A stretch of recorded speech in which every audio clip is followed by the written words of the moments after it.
Hi,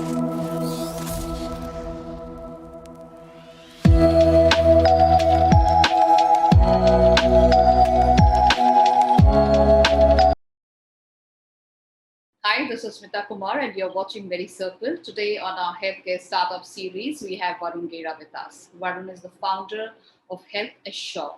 He was the CEO of United Healthcare India and advisory board member of Midmark Private Limited. Being in the healthcare industry for years, Varun understood the market and sought to change its drawbacks. He saw the immense potential in the preventative healthcare and wellness sector. Hi, Varun. Welcome to Healthcare Startup Series at Medicircle.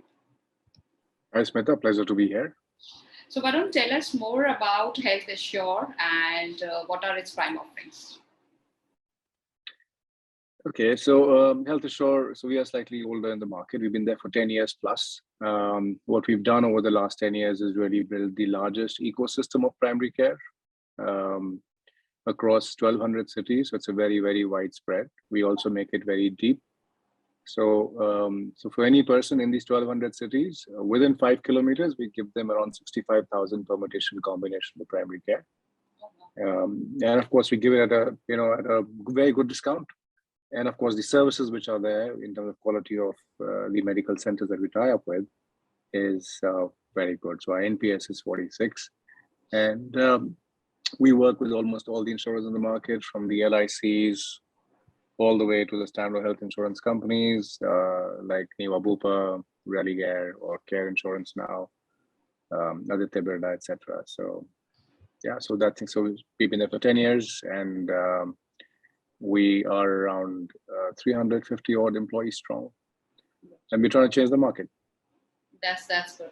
But there are other players also in the market like Practo and Impact Guru. So, what are your prime unique value propositions that Healthassure is offering? So the way we define ourselves, Smita, is that we are a network-based product company. So building networks is what we are doing. So typically, what we see is that for a consumer, healthcare is too complex. So whether it's a consumer which is maybe a small child, but for whom the caregiver is the one who's serving. Imagine to have to go through a pediatricians, vaccinations as you get older, dental, and then of course you have diagnostics, you have nursing, you have physio, your pharma. So it's a very, very complex ecosystem. So to manage a network is probably one of the most complex things. If you want to control the quality and control really, or maybe make people healthier, then if you manage the network, that becomes much more closer. So we are slightly different in that, where we term ourselves like a health tech company, not a tech health company, where we build networks with a tech platform on top of it. And that's where we can solve very, very complex requirements for any person living across this entire 1,200 cities that I spoke about. And your clientele also includes like ICICI Prudential is there, Cigna, Max, People, and many more. So tell us how many clients you have benefited that have benefited from your offering so far. So Smita, we've been having various verticals over the last 10 years. Just build them out. So insurers is one, corporates is another. Then we have tele consultation, which is third. We have fitness and wellness, which is fourth. And now we have insurance product, which is a B2C, which is the fifth vertical that we have. So in terms of clients, we service 3 million customers, really. On the B2B side, you must have service around, I'd say, maybe around 300 odd, corporates or groups for that matter. Yeah. That's good.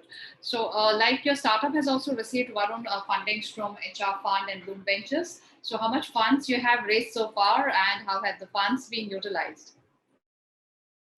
So, I think we have not raised too much money. I think we've just been very, very prudent when it comes to the way we have built our company.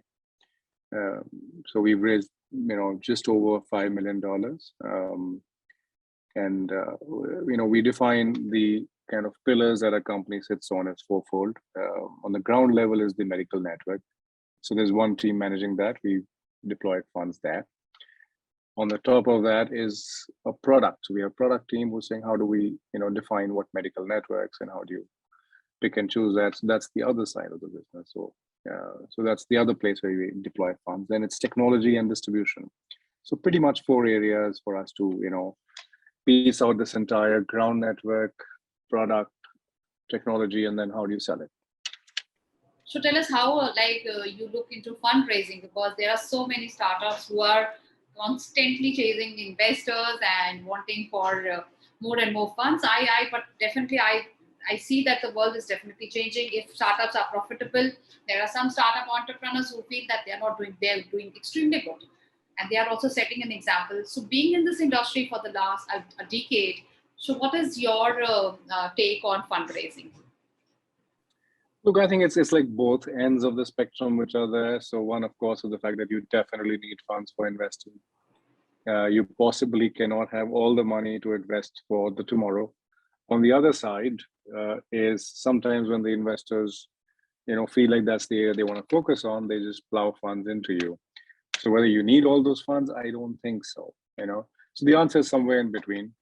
And I would say health tech, healthcare has been a more recent phenomenon. I would say more like post-COVID, because it's such a complex industry. I think the investors were probably happier just focusing on tech companies, and now is the time when they're moving towards health and health tech companies. So probably the time is right now for raising more and more funds in the market. And as you already have got a very good network right from the present. So, what are the expansion plans, especially where new territories you want to expand your business to, and what other goals you have kept for this year 2020? We are focusing on consumerizing healthcare. So typically in the market, if you see which is the biggest aggregator of healthcare, that's insurance. Unfortunately, the insurance in India only sells hospitalization. So people who buy this product is people who are more than 40 years old, and they use it many, many years, maybe 10, 15 years after they bought it. So it's not really a consumerized product. But across the world, health insurance covers day-to-day care. It's a much more consumerized product. So if tomorrow you fall sick, you want to go to a doctor, you want some wellness stuff, you want to get some preventive, all diagnostic pathologies, etc., they are and should be covered. So we are focusing on that element, and I feel the market is massive. The market is around all the health insurance customers right now, which is more than 160 million customers. Plus, it would be all the other younger customers who never thought health insurance is their cup of tea right now till the time they're young. So it's a massive market, and we're trying to focus on that. And recently, I'd say more like a year back, we've launched insurance OPD products. And that's doing very well. And we've tied up with some key partners on the insurance side, and we've co-created these products.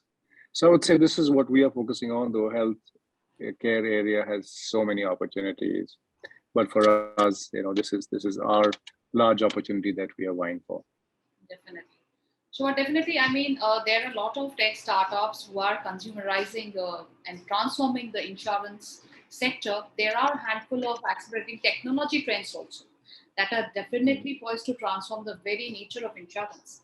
But again, in India, insurance is very much, I think, it's employee driven, and we need to cater to that. There is an individual approach which needs to be added, and definitely OPD services needs to be covered. Presently, yes, there are some services which are covered under OPD, but yes, we need a more bigger coverage, just like our other counterparts of the world, which are having full coverage for all these particular services which are there for OPD. So any piece of advice for the budding entrepreneurs, and would you like to share with those who are watching this video today? I'd say, so if I look at the younger population in India, they're doing so fantastically well. Amazing amount of talent and entrepreneurship which is coming out. So it's very, very impressive. But I think the tenets of being a good entrepreneur stay the same across the world, no matter, whether it's a country like India or US or China, which is basically try and believe in yourself and try and do something which really is meaningful, where you add value to whatever you're trying to do.